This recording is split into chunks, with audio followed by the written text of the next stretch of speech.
ભાજપ સરકાર ભય, ભૂખ અને ભ્રષ્ટાચાર દૂર કરવાની વાતો કરતી હોય ત્યારે ખુદ તેના જ ધારાસભ્યોએ ભ્રષ્ટાચાર અંગે લેખિત ફરિયાદ કરવી એ મુદ્દો ચર્ચાનો વિષય બની ગયો છે। માલધારી સમાજની આવતા માંગરોળ તાલુકાના ધારાસભ્યોએ પોતાની સરકારના અધિકારીઓ સામે ભ્રષ્ટાચારના આક્ષેપો સાથે મુખ્યમંત્રીને પત્ર લખ્યો છે।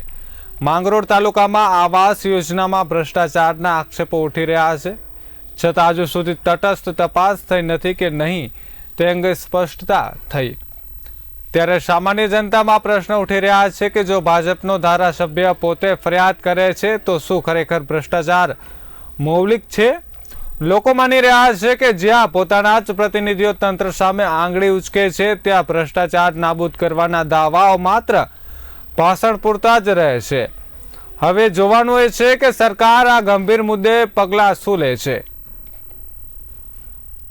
મારા મત વિસ્તારમાં લોકોની ફરિયાદ આવી કે પીએમ આવાસમાં પૈસા લેવામાં આવે છે, એટલે મેં માનનીય મુખ્યમંત્રીશ્રીને લેખિતમાં રજૂઆત કરી છે, જેને હિસાબે તપાસના પણ આદેશ થયા છે અને એ તપાસ મારા અંદાજ પ્રમાણે નાયબ ડીડીઓને સોંપવામાં આવી છે। તપાસ થાય પછી બધી વિગતો બહાર આવશે।